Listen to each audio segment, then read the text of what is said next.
তো আমি আসলে ওখানে লাজ লজ্জার কারণে আসলে উত্তরটা দেইনি, যে ওখানে ফেসবুকে মানে সে আমাকে পার্সোনালি নক না করে এভাবে যেভাবে বললো, এটা কি আমাকে টিটকারি করা হলো, আমাকে সম্মানিত করা হলো, না আমাকে মহিমান্বিত করা হলো, আমি বুঝতে পারছিলাম না।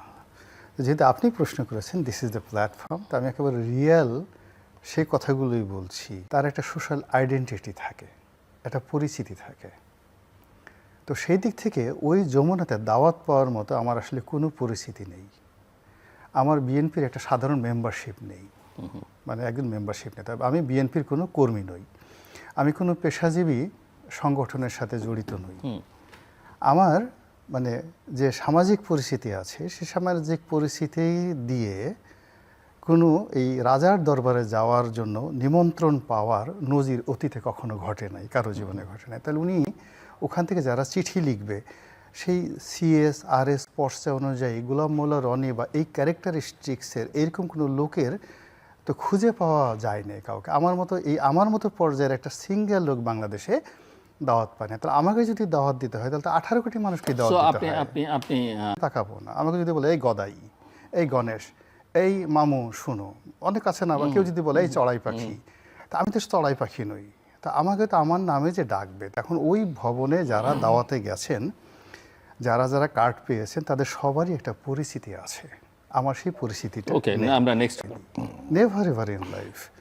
ওনার আশেপাশে যে সমস্ত যারা আমির উমরা আছেন, সাহাবা আছেন, মানে সঙ্গী সাথী যারা আছেন, যারা লন্ডন থেকে এসেছেন, এখানে যারা আছেন, এদের কাউকে আমি চিনি না, কারোর সঙ্গে আমার পরিচয় নেই, কারোর সঙ্গে আমার কথা বলা হয়নি, একটা সিঙ্গেল ওয়ান না। প্রেস উইংস বলেন, অন্য জায়গাতে আছেন। দেখুন, মানে এরকম আমাকে কে দাওয়াত দিবে? আমাকে তো ওখানে জিন আসবে না, ফেরেশতা আসবে না, আসমান থেকে কোনো মানে যাকে বলা হয় না যে কেউ ইলহাম করে বলবেন এই লোকটা একটা বাংলাদেশে একটা কুতুবে আলম আছে যে এসে টকশো করে, জিল্লুর রহমান সাহেবের সাথে খুব ভালো খাতির, মাঝে মধ্যে মাসুদ আলম তালুকদার সাহেবের সাথে সে টকশো করে, অন্তত এই উসিলা। 2 নম্বর হলো যে প্রেসিডেন্ট পদ করতে জোরাজুরি করা হয়। প্রেসিডেন্ট, এটা নিয়ে আমি একটা কাহিনী বলি, যে এক লোক, যে এক চাচা তখন বলছে যে ধরেন আপনি একদিনের জন্য প্রধানমন্ত্রী হলেন, বা আপনাকে প্রধানমন্ত্রী বানালো, সে রাগ হয়ে গেছে যে ফাজলে আমার জায়গা পাও না, আমি করি ভিক্ষা, আমি মানুষের ভিক্ষা পাই না। একজন ভিক্ষুকরা এসে তুমি প্রশ্ন করতেছে যে আপনি যদি প্রধানমন্ত্রী হতেন, তো বলো যে যদি মনে করেন, রাখেন মিয়া, আপনারা মনে করেন, আপনার প্রশ্নটাই তো ঠিক মতো হয় নাই।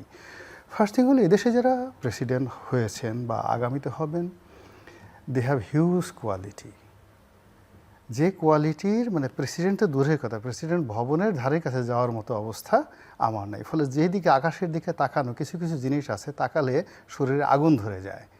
বুঝতে পারছেন ঘটনাটা? তা আমার যে অবস্থান, সেই অবস্থান থেকে আমি হালকা ইউটিউব করি, মাঝে মধ্যে ফেসবুকে 2 সেন্ট স্ট্যাটাস দিই। 1 সেন্ট 2 সেন্ট 3 সেন্ট যদি আমার কোনো একটা স্ট্যাটাসের কারণে মনিটাইজেশন আসে, আমি খুশিতে টকবক হয়ে যাই।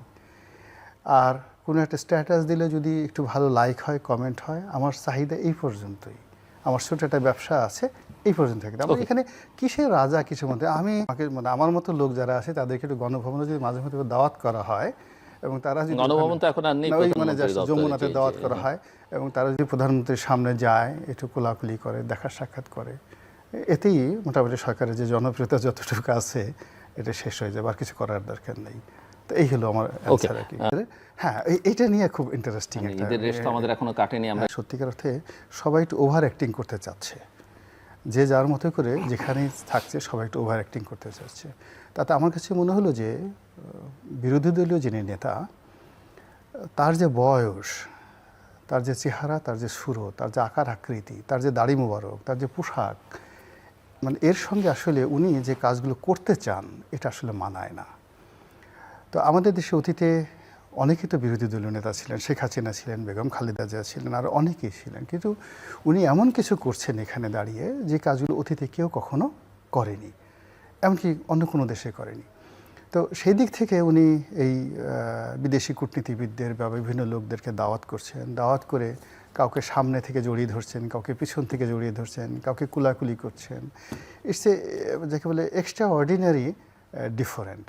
মানে কোনো বিদেশি লোক বসে আছে, তারপর শেষে ওখানে কোনো রকম যাকে বলা হয়, এটা আমি কোনো বাঙালি কালচারও দেখিনি। আমরা সাধারণত গ্রাম বাংলায় যেটা দেখি, বিআই বা শ্যালক, আপনজন লোক আছে না, তারা বসে আছে, পিছন দিক থেকে আমরা তার চোখ টিপে ধরি বা জড়াই ধরি, বলো তো আমি কে, বা পিছন থেকে এসে জড়িয়ে ধরে। এখন তো শালা দুলাভাইয়ের সাথে যেরকম একটা সম্পর্ক থাকে, মধুর সম্পর্ক, ওই রকম এখন সেই শালা দুলাভাইয়ের যে সম্পর্কটি আমাদের আবহমান বাংলা, সবাই আমরা এই কাজগুলো করি। আমার মনে হয় আমরা তিনজনই কম বেশি এই সেম কাজটা আপনজনের কাছে জীবনে একবার হলেও করছি ছোটোকালে। কিন্তু একজন মানে বিরোধী দলীয় নেতা রাষ্ট্রীয় অনুষ্ঠান এবং কোনো একটা রাষ্ট্রদূত, তাও আবার বিদেশি, তিনি বসে আছেন আর পিছন দিক থেকে তাকে সারপ্রাইজ দেওয়ার জন্য এইভাবে জড়িয়ে ধরবো, জড়িয়ে ধরে আবার যেন তেন জড়িয়ে ধরা না, জোরে জোরে জড়িয়ে ধরেছে, জড়িয়ে ধরে তার পিঠের সাথে যেভাবে তিনি তার মুখ ঘষাঘষি করেছেন, এটা নিয়ে সামাজিক মাধ্যমে যে ট্রল হচ্ছে, সে ট্রলটা যারা রাজনীতি করেন সবারই কিন্তু ইজ্জতে লেগেছে। এবং এর কারণ দেখেন, জামাতও কিন্তু অত্যন্ত একটা সেন্সিটিভ দল। তারা বলছে যে আমরা তো এটা কাজটা করতে চেয়েছি আন্তরিকতা দেখানোর জন্য, যদি এর মাধ্যমে কোনো ভুল হয়ে থাকে, ভ্রান্তি হয়ে থাকে, আমরা ক্ষমা প্রার্থী এবং আমরা সতর্ক থাকব ভবিষ্যতে এই ধরনের ঘটনা যেন না ঘটে। আমি মনে করি যে জামাতে এই বিবৃতিটা অত্যন্ত স্মার্ট এবং সময়োপযোগী, এবং উই শুড স্যালুট। যে ভুল ভ্রান্তি সবারই হতে পারে, এখন সেই ভুল ভ্রান্তির উপর বসে থাকলে তো হবে না। জামাত সেটা স্বীকার করেছে, সবার কাছে বলেছে, আমরা সেটা ধরে নিলাম, যাইছে ঠিক আছে, যাকে জড়িয়ে ধরেছে সে যদি আপত্তি না করে তাহলে আমাদের এত আপত্তি দরকার কি? তার শরীরে সহ্য হয়েছে, আমাদেরকে চোখে সহ্য হবে না? আর ওই অনুষ্ঠানটিকে আনন্দমুখর করার জন্য, সেলিব্রেট করার জন্য আমরা এই কাজটা করেছি। তারপরে যদি দৃষ্টিকটু কিছু হয়ে থাকে, কারো খারাপ লেগে থাকে, আমরা আগামীতে সতর্ক